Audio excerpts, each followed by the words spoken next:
Hello दोस्तों, मैं दिनेश चौधरी लेकर आया हूँ नया यूट्यूब वीडियो।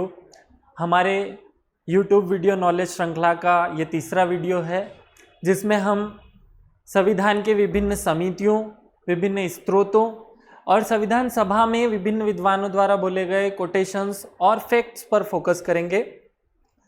आप सभी को बहुत बहुत धन्यवाद। आपने हमारे पहले और दूसरे वीडियो को बहुत सब्सक्राइब किया, लाइक किया। अगर आपको हमारे वीडियो में कोई समस्या हो, कोई फैक्ट में कोई कमी रह गई हो, या आप कोई सलाह सुझाव देना चाहते हैं तो कमेंट बॉक्स में कमेंट कर सकते हैं। साथ ही अब आपको यूट्यूब वीडियो के लिए इंतज़ार नहीं करना होगा। आपको एक व्हाट्सएप लिंक और एक टेलीग्राम लिंक शेयर किया जा रहा है, जिसमें आप इसका अपडेट प्राप्त करेंगे। आइए शुरू करते हैं। सबसे पहले हमारे गुरुदेव श्री सुरेश पटेल सर को नमन, और इस क्लास की शुरुआत करने से पहले गणेश भगवान को नमस्कार। आइए शुरू करते हैं आज का वीडियो। दोस्तों, हमने हमारे लास्ट वीडियो में देखा था कि संविधान सभा ने संविधान जो बनाया या संविधान बनाने की जो प्रक्रिया रही वो किस प्रकार की रही।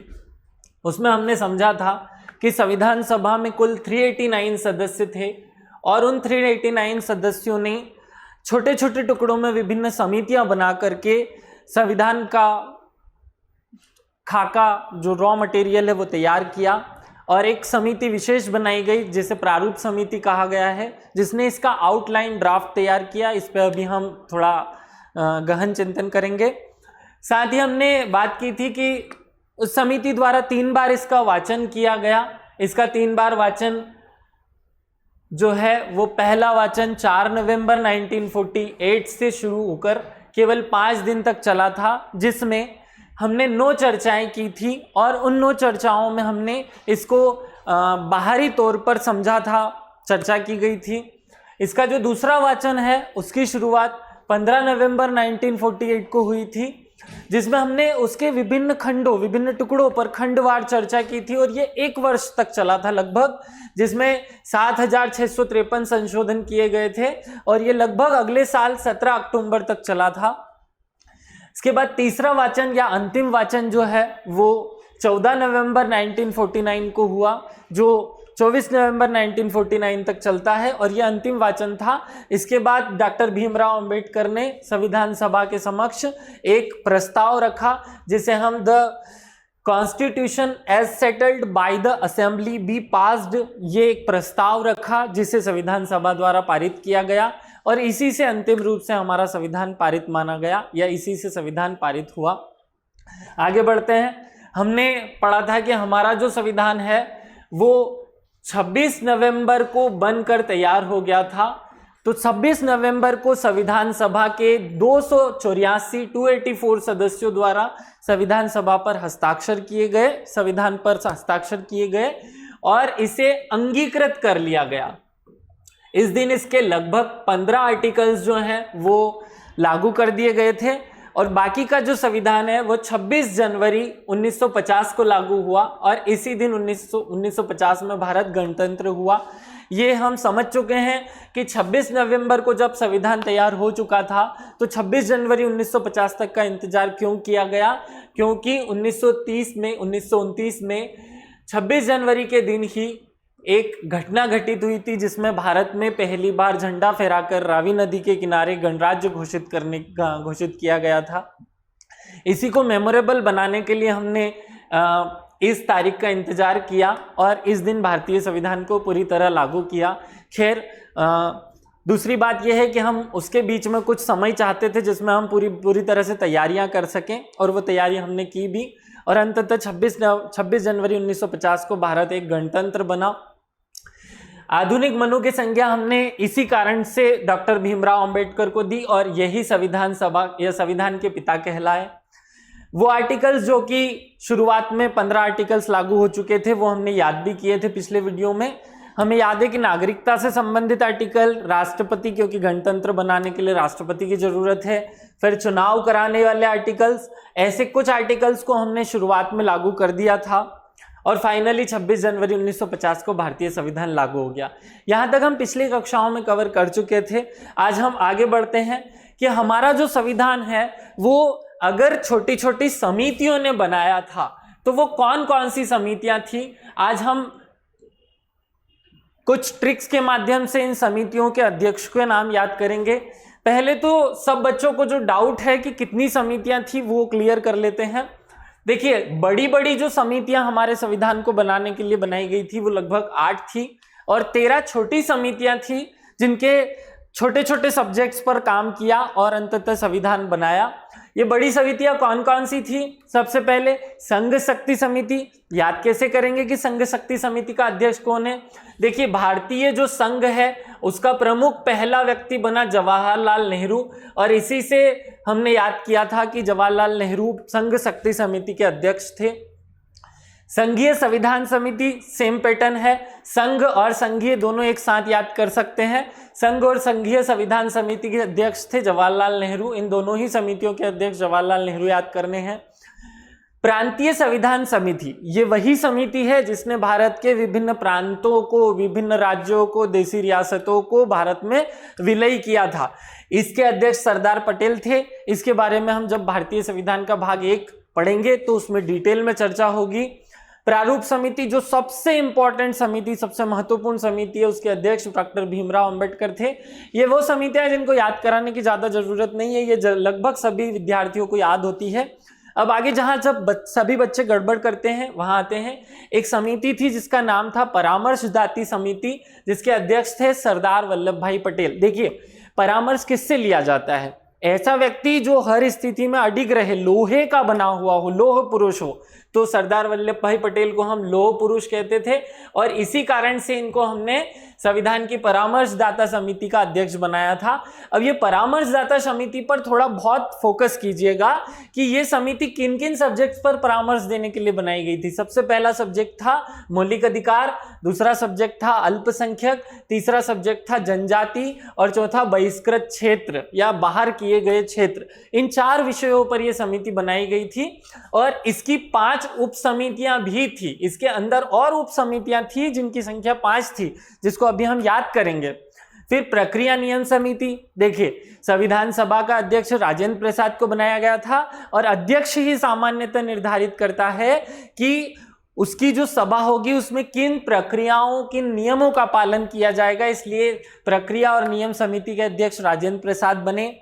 राज्यों के लिए समिति, याद रखिएगा, अभी हमने प्रांतों के लिए समिति पढ़ी थी, यह राज्यों के लिए समिति है जिसके अध्यक्ष भी जवाहरलाल नेहरू है। तो प्रांत और राज्य में कंफ्यूज नहीं होना है। जब देशी रियासतों की समिति पूछी जाए या प्रांतों की समिति पूछी जाए तो आंसर होगा सरदार वल्लभ भाई पटेल, और जब आपसे राज्यों की समिति पूछी जाएगी तो आंसर होगा जवाहरलाल नेहरू। फिर अगला है संचालन समिति। देखिए, जो अध्यक्ष होता है उसी को सभा का संचालन करना होता है, इसलिए संचालन समिति का अध्यक्ष भी बनाया गया था राजेंद्र प्रसाद को। ये वो 8 समितियां थी जिनके बारे में लगभग सभी स्टूडेंट पहले पढ़ चुके हैं, लेकिन इन्हें याद करना जरूरी है, याद कर लीजिएगा। आगे बढ़ते हैं। अभी हमने जिन 5 उप समितियों की बात की, अभी हमने बताया कि एक समिति थी जिसका नाम था परामर्शदात्री समिति, जिसके अध्यक्ष थे सरदार वल्लभ भाई पटेल। इसकी 5 उप समितियां थी।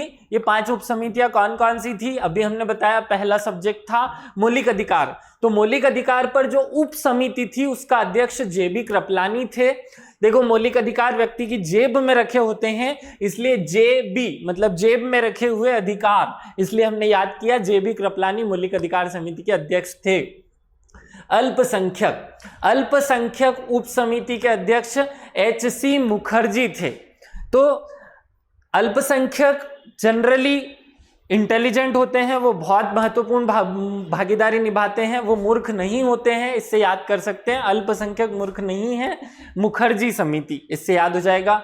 उत्तर पूर्वी सीमांत जनजातीय क्षेत्र उप समिति, इसके अध्यक्ष थे गोपीनाथ बारदोलिया। थोड़ा नाम ही अजीब है, याद हो जाएगा कि ये उत्तर पूर्वी, ये जो भारत का हिस्सा है उत्तर पूर्व वाला, इसके लिए जो उप समिति बनाई गई है उसके लिए उसके अध्यक्ष थे गोपीनाथ बारदोलिया। छोड़े गए एवं आंशिक रूप से छोड़े गए, अर्थात जिनको बाहर कर दिया, ठुकरा दिया, जिसको ठुकरा दिया, छोड़ दिया है। ठुकरा दिया कि समिति के अध्यक्ष होंगे A.V. ठक्कर। याद रखने के लिए मैं ये बता रहा हूं कि छोड़े गए तो हम याद कर सकते हैं, ठुकरा दिया है जिसको, छोड़ दिया है, तो उसके अध्यक्ष हो गए A.V. ठक्कर। उत्तर पश्चिमी जनजातीय उप समिति, उत्तर पश्चिमी जनजातीय समिति ये लगभग भारत में यहाँ आएगी, ये उत्तर पश्चिम का क्षेत्र है भारत का, ये वाला जो हिस्सा है इसके उत्तर पश्चिमी जनजातीय क्षेत्र की समिति के अध्यक्ष थे खान अब्दुल गफ्फार खान, जिनको सीमांत गांधी भी कहा जाता है। यहाँ पर उन्होंने अपनी महत्वपूर्ण भूमिका निभाई। ये वो 5 उप समितियां थी जो परामर्शदात्री समिति के अंदर थी, इसलिए इन्हें उप समिति कहा गया क्योंकि ये इंडिविजुअल इकाई नहीं थी। और आगे बढ़ते हैं, अभी हमने 8 बड़ी समितियों को और 5 उप समितियों को कवर किया है। आगे बढ़े, छोटी छोटी 13 समितियां भारतीय संविधान को बनाने में लगी थी, जिसमें पहली समिति थी नागरिकता पर तदर्थ समिति। तो नागरिकता पर तदर्थ समिति का अध्यक्ष कौन था? वरदाचारी। देखिए, नागरिक सब एक जैसे होते हैं और एक जैसे सब लोग कब दिखाई देते हैं? जब वो वर्दी धारण कर लेते हैं, वो वर्दी पहन लेते हैं। तो वरदाचारी याद हो जाएगा, इससे एक दूसरे को जोड़ लेना है। ये याद करने की प्रोसेस इस प्रकार है कि हम जब 2 कंटेंट को याद करते हैं तो एक को दूसरे से लिंक कर लिया जाता है किसी न किसी बात के माध्यम से, किसी न किसी तरीके से, ताकि वो हमें याद हो जाए। और यही मैं आपके सामने कर रहा हूं। सर्वोच्च न्यायालय पर तदर्थ समिति। अब देखिए, सर्वोच्च न्यायालय में किस व्यक्ति को भेजा जाएगा? जो सब में आचार्य हो। आचार्य को हम बना देते हैं तो इनका नाम है वरदाचार्य, आचार्य। तो सर्वोच्च न्यायालय समिति के अध्यक्ष कौन हो जाएंगे? वरदाचार्य। अब आते हैं वित्तीय एवं कर्मचारी स्टाफ समिति। देखिए, वित्त और कर्मचारी स्टाफ, तो अध्यक्ष कौन है भारतीय संविधान सभा के? राजेंद्र प्रसाद। और उन्हीं को देखना है कि कितने कर्मचारी हैं, उनको कितना पैसा देना है, और इस प्रकार का जो प्रबंधन करना है, स्टाफ को कैसे मैनेज करना है, ये सब कौन करेगा? अध्यक्ष। तो अध्यक्ष राजेंद्र प्रसाद है, इसलिए वित्तीय एवं कर्मचारी स्टाफ समिति के अध्यक्ष हो जाएंगे राजेंद्र प्रसाद। आगे बढ़ते, राष्ट्रीय ध्वज संबंधी तदर्थ समिति। देखिए, जब कभी भी कोई सम्मेलन सभा होती है तो वहां ध्वज कौन फहराता है? जो सभा का अध्यक्ष होता है। तो ध्वज फहराने वाले व्यक्ति को ध्वज का अध्यक्ष बनाया जाएगा, इसलिए राष्ट्रीय ध्वज संबंधित तदर्थ समिति के अध्यक्ष हैं राजेंद्र प्रसाद। याद कर सकते हैं। सदन समिति, सदन समिति के अध्यक्ष है बी पट्टाभी सीतारामैया। ये याद रखिएगा आप लोग। कार्य संचालन समिति। देखिए, जब किसी अध्यक्ष पर ज्यादा काम आता है तो वो अपने साथ एक असिस्टेंट रख लेता है, जिसे हिंदी भाषा में मुंशी जी भी कहा जाता है, मुंशी भी कहा जाता है। तो वो काम संचालन करने के लिए रखा जाता है, उसके काम में भागीदारी करने के लिए। इसलिए इसके अध्यक्ष कौन हो गए? के मुंशी। ये मैं बातें जो बोल रहा हूं ये केवल आपको याद कराने के लिए बोली जा रही है। आगे बढ़ते हैं, संविधान सभा के कार्यों हेतु समिति, इसके अध्यक्ष JV मावलंकर हैं। संविधान सभा के कार्यों हेतु, काम करने हेतु JV मावलंकर, ये याद रखिए, गणेश वासुदेव मावलंकर जो भारतीय लोकसभा के पहले अध्यक्ष बने थे, इनको काम सौंपा गया था कि आप संविधान सभा में सब काम करेंगे। मुख्य आयुक्त के प्रांतों के लिए समिति। अभी हमने पट्टाभी सीतारामैया याद किया कि सदन के लिए समिति पट्टाभी सीतारामैया की अध्यक्षता में थी, और मुख्य आयुक्तों के प्रांतों के लिए भी पट्टाभी सीतारामैया की अध्यक्षता में समिति थी। संघीय संविधान के लिए वित्तीय प्रबंधन समिति। देखिए, वित्त का प्रबंधन कौन करता है? वित्त का प्रबंधन करता है सरकार। सरकार को काम है कि वो वित्त का प्रबंधन करे। तो वित्तीय संविधान, संघीय संविधान के वित्तीय प्रबंधन के लिए जो समिति बनी वो भी सरकार की अध्यक्षता में बनी। पूरा नाम था नलिनी रंजन सरकार। भाषाई प्रांतों पर समिति। देखिए, जब देश आजाद हुआ तो भाषाई आधार पर राज्यों की मांग उठने लगी, उसके लिए धर आयोग बनाया गया था, ये सब स्टूडेंट को पता है। उसके पहले एक समिति भी बनाई गई थी जिसे भाषाई प्रांतों की समिति कहा, और उसके अध्यक्ष थे SK धर। प्रारूप संविधान, जो प्रारूप समिति ने जो प्रारूप तैयार किया था उसकी जांच करने के लिए एक समिति बनाई गई थी जिसके अध्यक्ष जवाहरलाल नेहरू थे। ये बहुत महत्वपूर्ण है, 2 बातें आपस में कंफ्यूज कर सकती हैं कि प्रारूप समिति के अध्यक्ष कौन थे? अंबेडकर जी, डॉक्टर भीमराव अंबेडकर। और कभी कभी हम जब बहुत प्रेशर में होते हैं तो इस प्रकार की बातों को प्रारूप समिति ही समझ जाते हैं। क्वेश्चन क्या है? प्रारूप संविधान की जांच हेतु समिति। और कुछ स्टूडेंट जल्दीबाजी में प्रेशर के कारण इसको पढ़ लेते हैं कि प्रारूप समिति ही आंसर करना है, और एक ऑप्शन होता है भीमराव अंबेडकर, उसी को जल्दी जल्दी में सही कर देते हैं। ये गलत बात है, आपको याद रखना है। प्रारूप संविधान की जांच हेतु जवाहरलाल नेहरू की अध्यक्षता में समिति बनाई गई थी। प्रेस दीर्घा समिति, प्रेस दीर्घा समिति के अध्यक्ष थे उषा नाथ सेन, याद रखिएगा। और कॉर्डेंशियल समिति के अध्यक्ष थे अल्लादी कृष्णा स्वामी अय्यर। ऐसे करके 13 छोटी छोटी समितियां थी जिन्होंने भारतीय संविधान को बनाने में महत्वपूर्ण भूमिका निभाई। इससे पृथक भी कुछ विशेष बातें हैं जो अब आगे हम पढ़ेंगे। आगे बढ़ते हैं। हमने प्रारूप समिति की बात की थी कि प्रारूप समिति बहुत महत्वपूर्ण है। तो इन समितियों में जो सबसे महत्वपूर्ण है, जिसकी अध्यक्षता डॉक्टर भीमराव अंबेडकर ने की थी, इस समिति का गठन कब किया गया था? ये प्रश्न महत्वपूर्ण है, आ सकता है, अभी पिछली परीक्षाओं में आ भी चुका है कि 29 अगस्त 1947 को इसका गठन किया गया था। याद रखिएगा प्रारूप समिति कब बनाई गई थी। देखिए, संविधान सभा 1946 में बनती है और उसके बाद अगले साल 1947 में हमारी प्रारूप समिति बनती है। तो प्रारूप समिति को प्रारूप समिति क्यों कहा गया? देखिए, हिंदी में प्रारूप शब्द का अर्थ होता है पूर्व रूप। इसका क्या अर्थ हुआ? अर्थात भारतीय संविधान कैसा होगा, उसमें कौन कौन से चैप्टर्स होंगे, उन चैप्टर्स में कितने आर्टिकल्स या कौन कौन सी बातें शामिल करनी है, इसका एक खाका, इसका एक ड्राफ्ट, इसका एक मसौदा तैयार करने के लिए जो समिति काम कर रही थी उसे हमने प्रारूप समिति कहा। क्योंकि पूरा संविधान कैसा है ये निर्धारण इस समिति द्वारा किया गया, इसलिए ये सबसे महत्वपूर्ण हो जाती है और इसीलिए इसकी चर्चा पूरे संविधान में बार बार होती है। इसका गठन हुआ था 29 अगस्त 1947 को और इसने अपनी जो रिपोर्ट है वो 21 फरवरी 1948 को प्रस्तुत की थी। ये दोनों बातों में डिफरेंस है, आप लोग याद रखिएगा। इस तारीख को समिति का गठन हुआ था और इस तारीख को 21 फरवरी 1948 को इस समिति ने अपनी रिपोर्ट प्रस्तुत की थी। इसके सदस्य कौन कौन थे? देखिए, इसको याद करने के लिए हम ऐसे कर सकते हैं, अंबेडकर, आयंगर, मैं इनके सब पीछे के नाम रख रहा हूं, और अय्यर, ऐसे 3 शब्द हमने निकाल लिए। इन तीनों को एक साथ याद कर लीजिए, अंबेडकर, आयंगर, अय्यर। ऐसे हमारे एक उंगली में 3 पार्ट हैं, अंबेडकर, आयंगर और अय्यर, ये तीनों एक साथ याद कर लिए जाएं। फिर आगे बढ़ते हैं, मुंशी, माधव और मोहम्मद, ऐसे 3 नाम और एक साथ याद कर सकते हैं, मुंशी, माधव और मोहम्मद।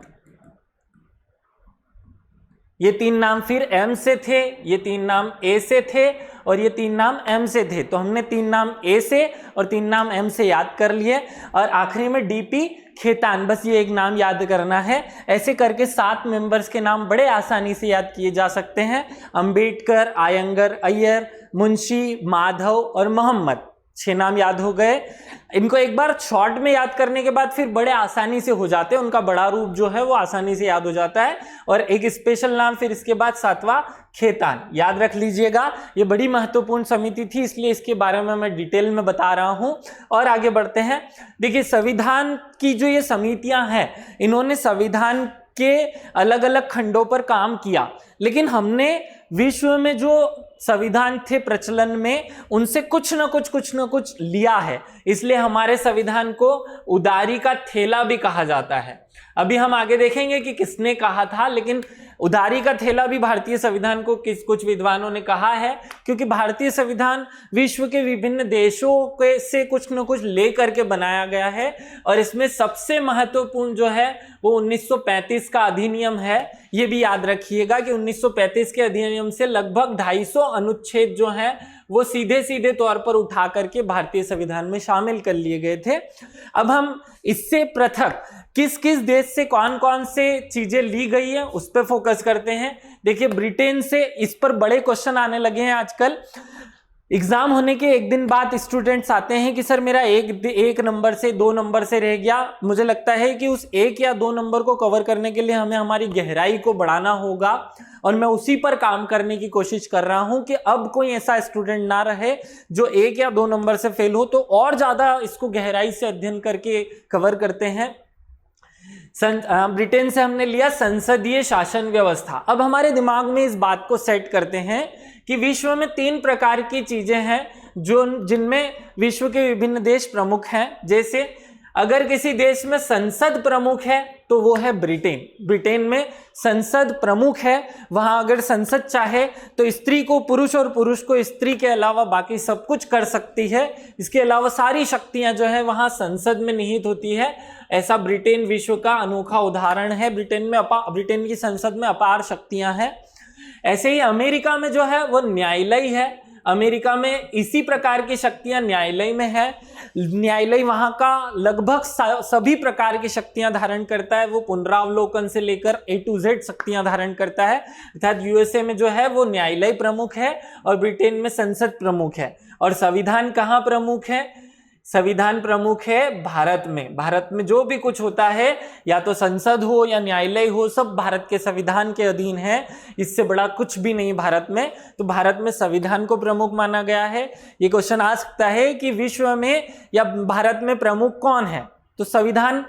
अमेरिका में प्रमुख कौन है? न्यायालय। और ब्रिटेन में क्या प्रमुख है? संसद। तो ब्रिटेन से हमने क्या ले लिया? जहां वो प्रमुख था, संसदीय शासन व्यवस्था। इसके साथ और क्या ले लिया? उसके कुछ विशेष अधिकार, संसदीय शासन व्यवस्था और उसके विशेष अधिकार, ये एक दूसरे से जोड़ना है, फिर ब्रिटेन से जोड़ना है ताकि हम याद कर सकें। फिर संसद में कितने सदन होते हैं? तो 2 सदन होते हैं। उसकी व्यवस्था भी हमने इसी से ली। एक साथ जुड़ते जा रहे हैं। ब्रिटेन से हमने पहले संसद कैसे याद करना है ये लिया, फिर संसदीय शासन व्यवस्था एक याद हो गया, फिर संसदीय शासन व्यवस्था को कुछ विशेष अधिकार दिए, वो याद हो गया। उसके बाद हमने उसे 2 सदनीय बना दिया, वो भी याद हो गया। और आगे बढ़ते हैं। अब वो संसद विधि बनाती है, तो इसलिए विधि का शासन हमने कहाँ से ले लिया? सेम पैटर्न ब्रिटेन से ले लिया। और विधि के समक्ष समता, ये कॉन्सेप्ट भी हमने कहाँ से ले लिया? ब्रिटेन से। ऐसे हमने 5 बातें याद कर ली।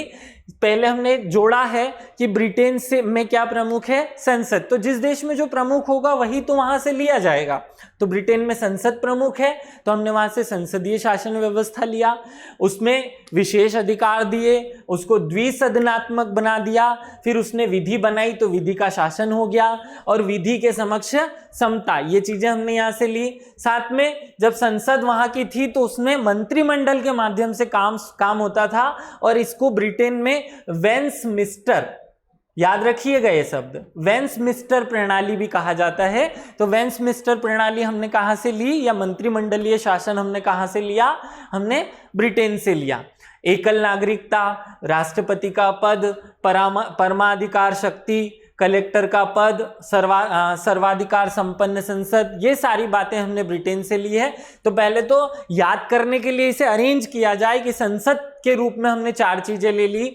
संसदीय विशेषाधिकार, संसद की शासन व्यवस्था, संसद में द्विसदनात्मक व्यवस्था और सर्वाधिकार संपन्न संसद। उसके बाद हमने विधि का शासन, क्योंकि संसद क्या बनाती है? विधि, तो विधि का शासन लिया। फिर विधि के समक्ष समता का कॉन्सेप्ट लिया। फिर कौन बनाता है विधि? तो मंत्रिमंडल बनाता है, इसलिए मंत्रिमंडलीय शासन लिया। फिर उस पर अंतिम रूप से साइन कौन करता है? राष्ट्रपति, तो राष्ट्रपति का पद ले लिया। उसके बाद उसको कुछ विशेष अधिकार होते हैं, परमाधिकार लेख लिया, कलेक्टर का पद लिया और एकल नागरिकता ली। ऐसे हम एक साथ जोड़ कर इनको याद कर सकते हैं। एक के बाद एक दूसरे के साथ इनको जोड़ लेना है ताकि हमें याद हो जाए। अभी हमने याद किया कि ब्रिटेन के संविधान से हमने कौन कौन से स्त्रोतों को भारतीय संविधान में शामिल किया, ये याद रखिएगा आप सब लोग। और आगे बढ़ते हैं।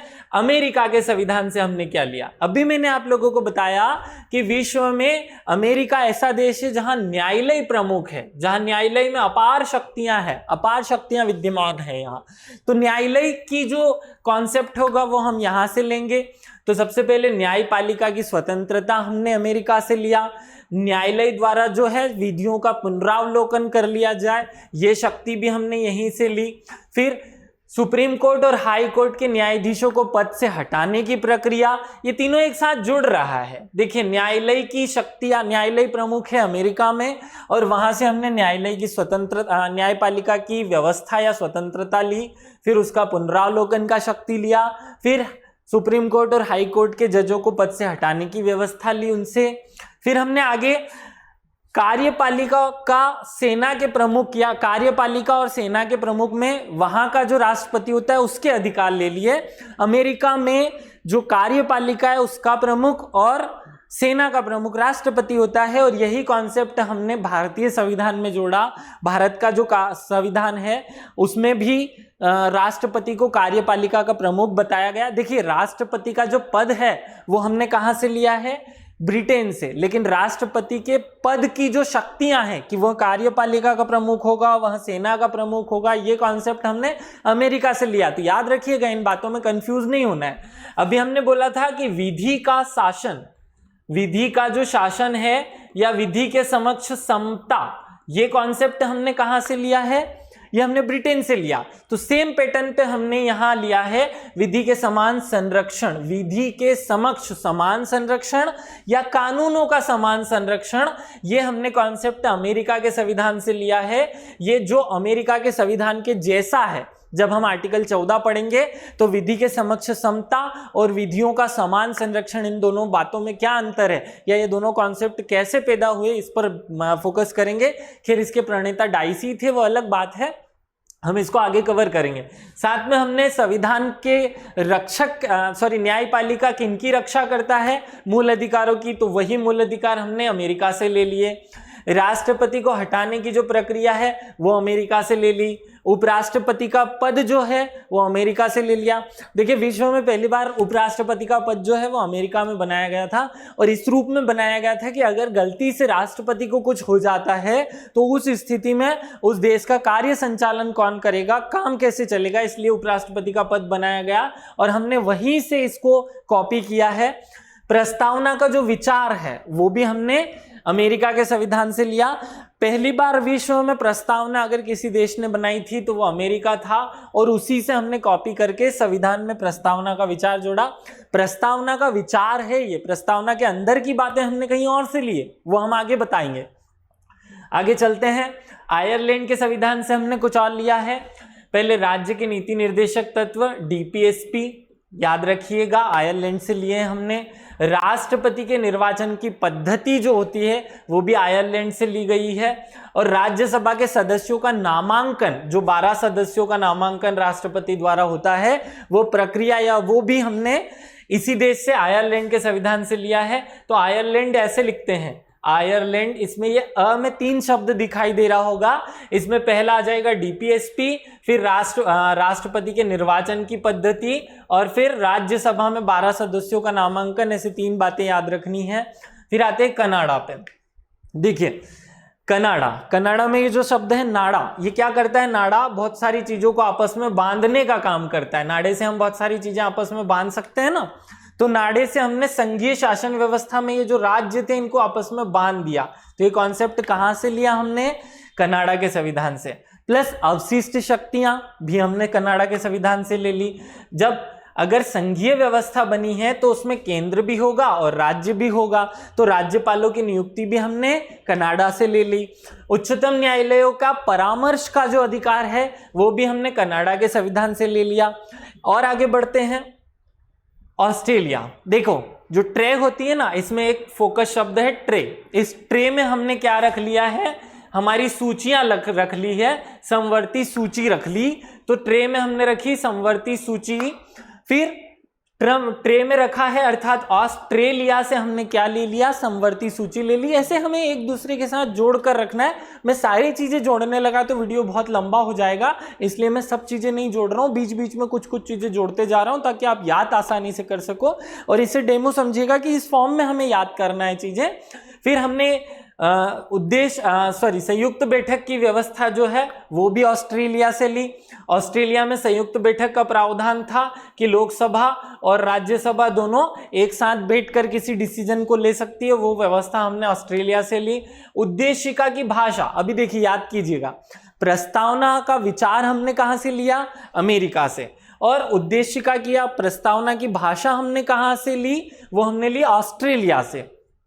व्यापार, वाणिज्य और समागम की स्वतंत्रता, ये बहुत अच्छा कॉन्सेप्ट है, यह भी हमने ऑस्ट्रेलिया से लिया है। ट्रे को बेच देते हैं, अब व्यापार कर लेते हैं ट्रे का। इससे याद हो जाएगा कि इसका व्यापार, वाणिज्य और समागम जो है वो भी ऑस्ट्रेलिया से लिया है।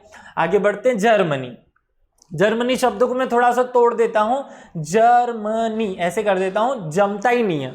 तो जो जमता नहीं है उसमें हम आपातकाल लगा देते हैं, जो चीजें हमें नहीं जमती उसमें हमने आपातकाल लगा दिया, इसलिए जर्मनी से क्या लिया गया, आपातकालीन उपबंध। और साथ में लिया आपातकाल के समय मौलिक अधिकारों की क्या स्थिति होगी, यह व्यवस्था भी हमने जर्मनी के संविधान से लिए। रूस पे आते हैं। देखिए रूस के संविधान को मैं थोड़ा याद करने के लिए रूस को रूम लिख देता हूं ताकि याद हो जाए, कनेक्ट करते हैं इससे। रूस के संविधान से हमने कर्तव्य लिए। एक व्यक्ति कर्तव्य पालन कहाँ नहीं करता है, अपने रूम में। रूम में जब हम जाते हैं तो कुछ भी पहनते हैं, कुछ भी खाते हैं, कुछ भी कैसे भी पड़े रहते हैं, तो रूम में भी हमें कर्तव्य पालन करना चाहिए। इसलिए रूस से हमने क्या ले लिया, कर्तव्य। और कर्तव्य पालन करने के लिए क्या बनानी चाहिए, योजनाएं बनानी चाहिए। तो पंचवर्षीय योजना भी कहां से ले ली हमने, रूस से ले ली। प्रस्तावना में न्याय का जो आदर्श है, 3 आदर्श हमने प्रस्तावना में न्याय के डाले हैं, सामाजिक, आर्थिक और राजनीतिक न्याय। ये आदर्श हमने कहां से लिया है, ये भी हमने रूस से लिया है। तो पहले मूल कर्तव्य पालन करने कहा, रूम में, और उसके पालन करने के लिए कौन सी योजना बनानी है, पंचवर्षीय योजना बनानी है। अगर पंचवर्षीय योजना याद किया है और अगर वो एग्जाम में पूछे कि योजना आयोग का कॉन्सेप्ट कहां से लिया, तो सेम आंसर होगा, रूस से लिया है। और साथ में हमने प्रस्तावना में जो न्याय की व्यवस्था है, कौन कौन सा न्याय, सामाजिक न्याय, आर्थिक न्याय और राजनीतिक न्याय, तीनों न्याय कहां से लिए, रूस से लिए हैं। आगे बढ़ते हैं। दक्षिण अफ्रीका, इसमें ये शब्द है फीका, अफ्रीका। इसको मैं थोड़ा पढ़ने में ऐसे पढ़ लेता हूं, फीका। जब कोई चीज फीकी रह जाए, जैसे आपने एक सब्जी बनाई और सब्जी में नमक कम है, तो फिर आप क्या करते हैं, संशोधन कर देते हैं ना, थोड़ा नमक ऊपर से डाल देते हैं, संशोधन कर दिया, या फिर से बघार कर देते हैं उसका। तो संशोधन करने की व्यवस्था हमने जहां फीका था वहां से ले ली, दक्षिण अफ्रीका से ले ली, फ्रीका से। आगे बढ़ते हैं। जापान। देखिए पान बनाने की हर एक दुकानदार की एक विशेष विधि होती है। तो विधि द्वारा स्थापित प्रक्रिया, विधि द्वारा क्या बना रहे हैं हम, पान बना रहे हैं। या मैं पूरा जापान ना पढ़ते हुए केवल पान पढ़ लूं तो मुझे याद हो जाएगा वो, ये बस याद करने के लिए किया जा रहा है। फ्रांस से हमने क्या लिया, देखिए दुनिया में राजतंत्र चलता है, लोकतंत्र चलता है और व्यवस्थाएं चलती हैं, लेकिन जब सारी बातों पर बात फंस जाती है कि असली में कौन सी व्यवस्था रखी जाए, तो फिर हम गणतंत्र अपना लेते हैं। तो जब इंसान फंस जाता है तो कौन सी व्यवस्था अपनाता है, गणतंत्रात्मक व्यवस्था अपनाता है। और फिर साथ में आदेश देता है कि इसका फॉलो किया जाए। पैसे की बात करते हैं तो विनियमन किया जाता है। तो गणतंत्रात्मक व्यवस्था हमने कहां से ली, फ्रांस से ली। फिर आदेश दे दिया कि इसका पालन किया जाए, तो आदेश नियमन कहां से लिया, आदेश नियम भी हमने फ्रांस से लिया। विनियमन आदेश कहां से लिया, ये भी हमने फ्रांस से लिया। ये आगे जब हम बजट पढ़ेंगे तब समझ में आ जाएगा विनियमन क्या होता है। प्रस्तावना के अंदर स्वतंत्रता, समानता और बंधुत्व ऐसे कॉन्सेप्ट, ये भी हमने फ्रांस से लिए। देखिए विश्व में पहला ऐसा फ्रांस ही देश था जहां पर क्रांति हुई, और इस क्रांति के पहले संपूर्ण विश्व में राजतंत्रात्मक व्यवस्था चलती थी। और यह पहला ऐसा देश था जहां क्रांति हुई और जनता का शासन स्थापित हो गया, और इसी से यहां पहली बार गणतंत्रात्मक व्यवस्था आई। और जो जनता थी उसने अपने लिए स्वतंत्रता, समानता और बंधुत्व ऐसे आदर्श स्थापित किए। तो हमने इसलिए वहां से गणतंत्रात्मक व्यवस्था, और इसीलिए वहां से हमने प्रस्तावना में ये जो आदर्श है स्वतंत्रता, समानता, बंधुत्व, वो ले लिए और हमारे संविधान में स्थापित किए। अब देखिए हम धीरे धीरे करके याद भी कर चुके हैं।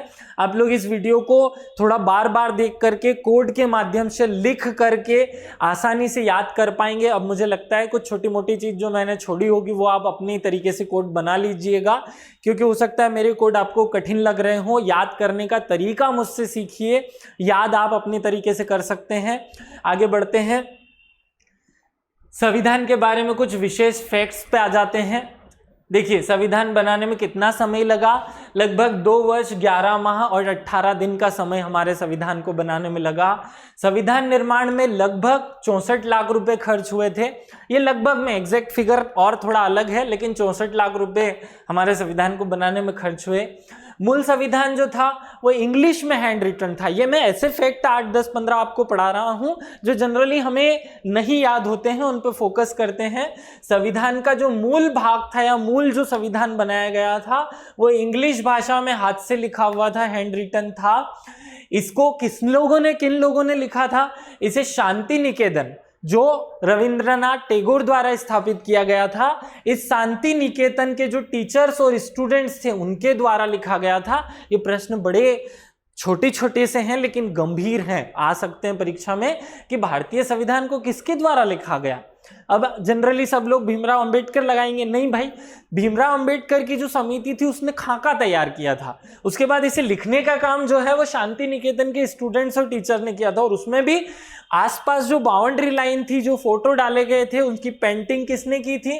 उनकी पेंटिंग की थी नंदलाल बोस और राम मनोहर सिन्हा। ये दो बहुत महत्वपूर्ण है। और इसमें भी जो राम मनोहर सिन्हा है, ये हमारे मध्य प्रदेश के जबलपुर के रहने वाले थे, इसलिए और ज्यादा महत्वपूर्ण हो जाता है। याद रखिएगा, पेंटर कौन है? नंदलाल बोस और राम मनोहर सिन्हा। तो एक तो नंदलाल कौन? नंदलाल माने कृष्ण भगवान, और राम मनोहर मतलब राम भगवान। तो ऐसे राम और कृष्ण, ऐसे दो नाम आप याद कर सकते हैं। कौन पेंटिंग करने वाले थे? लेखक कौन थे भारतीय संविधान को जिन्होंने अपने हाथों से लिखा?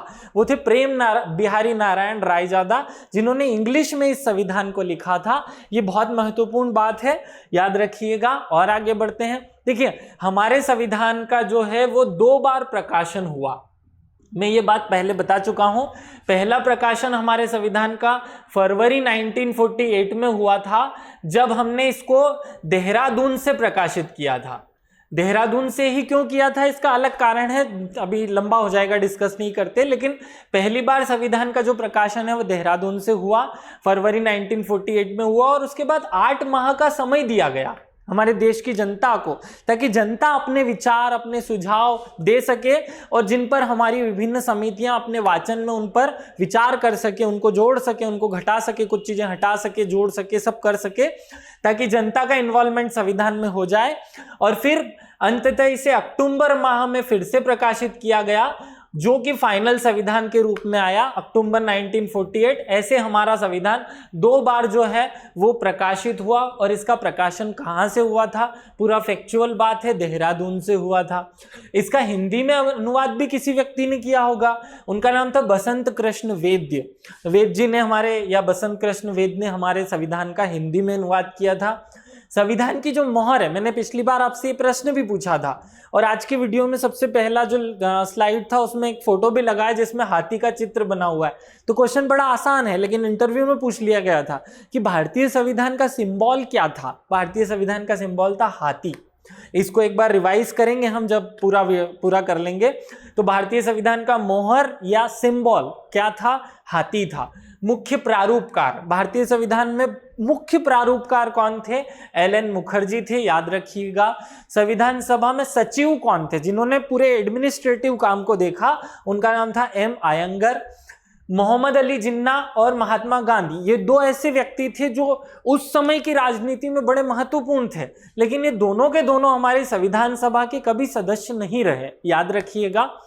देखिए, ये वो फैक्ट थे जो मुझे लग रहे थे कि इंपॉर्टेंट है, आपको परीक्षा के हिसाब से आने चाहिए। थोड़े से प्रश्नों पर फोकस कर लेते हैं।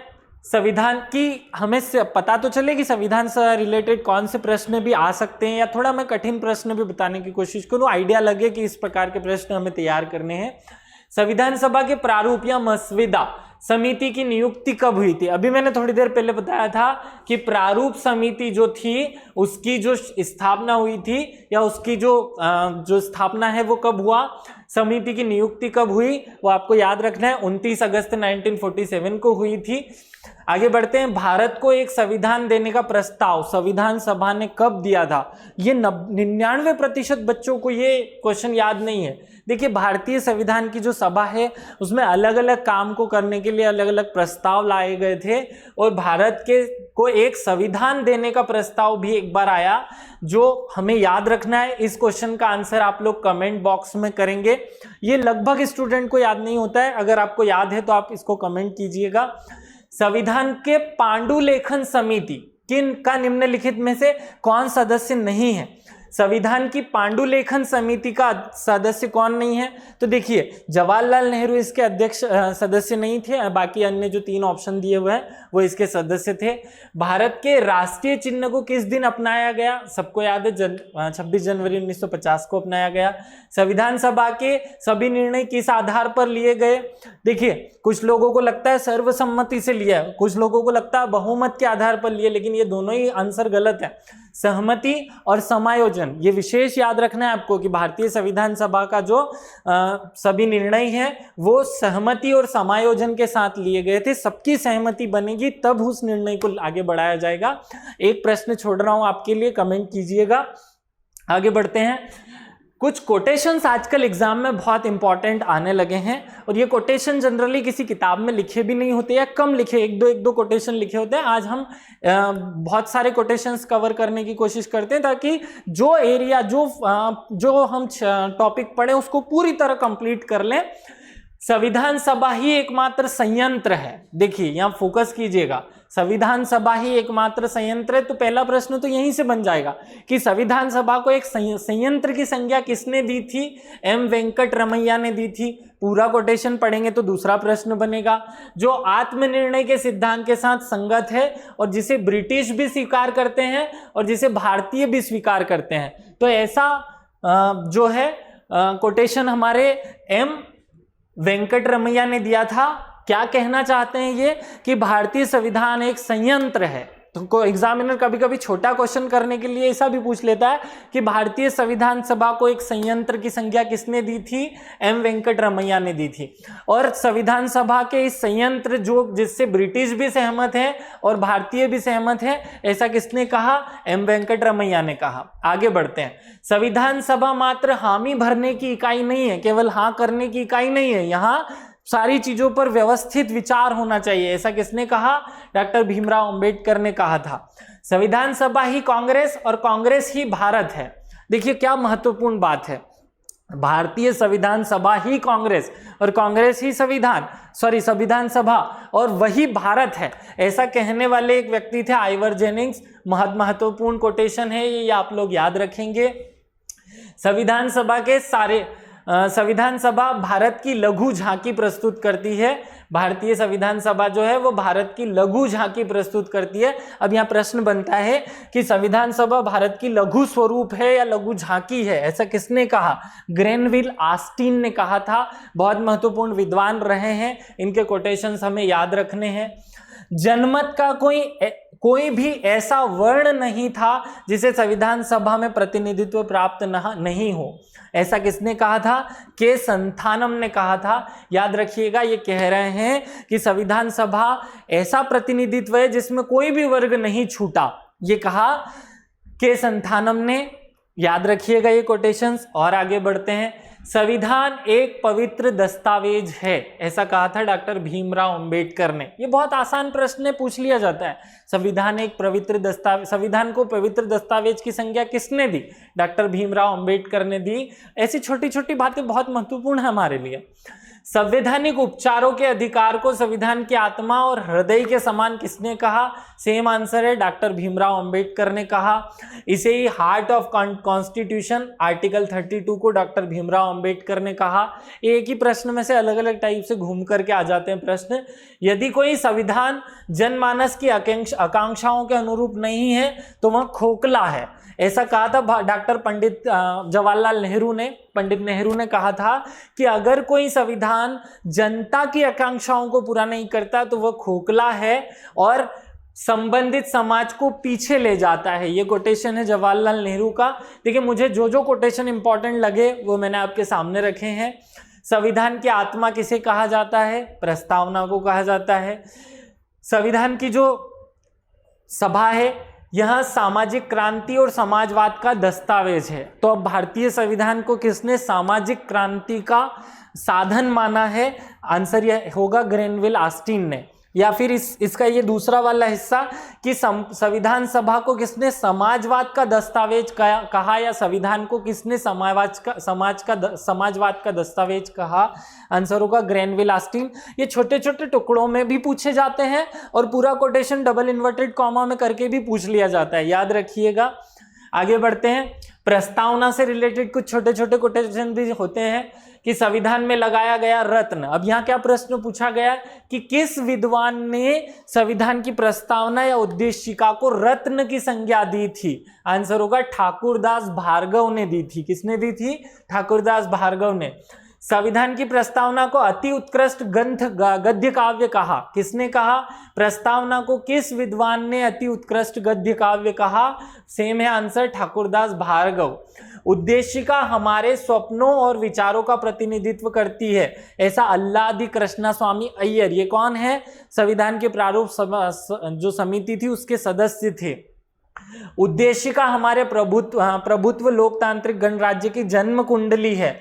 तो यह क्वेश्चन इस रूप में पूछा जाएगा कि प्रस्तावना को किसने लोकतंत्र की जन्म कुंडली कहा?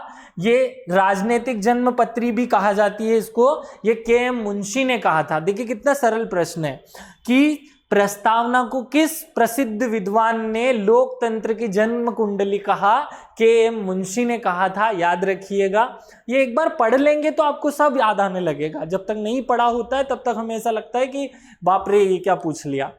गोलकनाथ बनाम पंजाब राज्य उद्देशिका संविधान की मूल आत्मा है, ऐसा ये तो एक अलग बात थी, इसको हटाइए। उद्देशिका संविधान की मूल आत्मा है, ये कोटेशन है। संविधान की मूल आत्मा किसने कहा? यह उद्देशिका को संविधान की मूल आत्मा कहा के.एम. मुंशी ने। अगला कोटेशन है, संविधान अगर शरीर है तो प्रस्तावना उसकी आत्मा है। क्या कह रहे हैं कोटेशन में? संविधान अगर शरीर है तो प्रस्तावना उसकी आत्मा है, प्रस्तावना उसकी आधारशिला है, तो संविधान उस पर टिकी अट्टालिका है, ऐसा कहा था सुभाष कश्यप ने। याद रखिएगा, इसको छोटे स्वरूप में ऐसा पूछा जाता है कि प्रस्तावना संविधान को शरीर और प्रस्तावना को उसकी आत्मा किसने कहा? सुभाष कश्यप ने कहा। प्रस्तावना का एक एक शब्द एक चित्र है जो बोलता है एक कहानी, एक तपस्या, त्याग और बलिदान की। ये कोटेशन भी सुभाष कश्यप का है। याद रखिएगा ये सारे कोटेशंस, हमें सारे कोटेशंस याद रखने हैं। अब मैं जैसे आपको पिछली बार वीडियो में बताया था कि जब हम किसी टॉपिक को पढ़ते हैं तो उसमें जो महत्वपूर्ण तारीखें होती हैं उनको एक अलग साथ एक बार अलग ही पेपर में एक साथ लिख करके एक बार रिवाइज करना चाहिए। सेम हम कर लेते हैं। कैबिनेट मिशन कब आया? 24 मार्च 1946 को। मैंने पिछली बार याद भी करवाया था आपको, गिनती बोलकर 2, 3, 4 ऐसे याद हो जाएगा। 1946 में कैबिनेट मिशन आया। 9 दिसंबर को संविधान सभा का गठन हुआ या संविधान की पहली बैठक हुई। 13 दिसंबर को उद्देश्य प्रस्ताव प्रस्तुत किया गया। 29 अगस्त को प्रारूप समिति का गठन किया गया। 24 जनवरी 1950 को संविधान सभा की अंतिम बैठक हुई। देखिए याद रखिएगा, 24 नवंबर को, ये नवंबर है, 24 नवंबर को हमारे संविधान सभा की पहली बैठक हुई थी, आखिरी बैठक हुई थी, और 26 नवंबर को संविधान सभा ने हमारी इस संविधान पर साइन कर दिए थे। उसके बाद जो है बाद में हमारे ध्वज को और इन सब चीज़ों को अपनाया गया, उनको अभी हम आगे पढ़ रहे हैं। 24 जनवरी 1950 को राष्ट्रीय गीत और राष्ट्रीय गान को अपनाया गया था, ये याद रखिएगा, बहुत महत्वपूर्ण बातें हैं। 22 जुलाई को राष्ट्र ध्वज को अपनाया गया था। 11 जनवरी 1947 को उद्देश्य प्रस्ताव को पारित किया गया था या प्रस्तावना को अपना लिया गया था। 3 जून 1947 को माउंटबेटन योजना स्वीकृत हुई थी, ये पिछली डेट है। 26 नवंबर को संविधान स्वीकृत हुआ था या अंगीकृत हुआ था, ऐसा क्वेश्चन बनता है तो अंगीकृत शब्द भी यूज होता है, स्वीकृत भी होता है और पारित भी होता है। लागू शब्द 26 जनवरी पे ही होता है। 26 जनवरी 1950 को संविधान लागू हुआ या भारत गणतंत्र बना। तो जब आपसे क्वेश्चन पूछा जाए कि पारित कब हुआ, अंगीकृत कब किया, संविधान स्वीकृत कब किया गया, तो आंसर होगा 26 नवंबर 1949।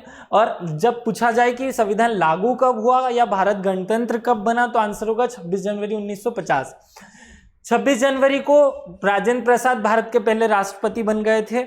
ये तारीखों के साथ हमें कुछ याद रखना है, कुछ स्पेशल फैक्ट्स याद रखने हैं। आज का जो वीडियो था इसमें हमने भारतीय संविधान में कौन कौन से स्रोतों से क्या क्या लिया गया या विश्व के विभिन्न संविधानों से क्या क्या हमने स्रोत के रूप में ग्रहण किया, किन किन समितियों में कौन कौन अध्यक्ष रहा, ये हमने याद किया। कुछ स्पेशल फैक्ट्स मैंने आप लोगों के साथ शेयर किए, और सबसे महत्वपूर्ण बात, हमने बहुत सारे कोटेशंस देखे। ये आजकल ट्रेंड है, परीक्षा में पूछे जाते हैं ऐसे कोटेशंस, याद रखिएगा। सब लोग इनको याद करने की कोशिश करेंगे, ये बहुत महत्वपूर्ण है।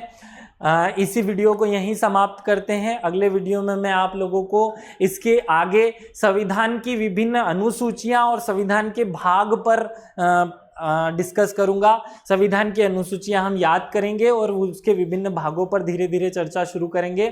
Thank you.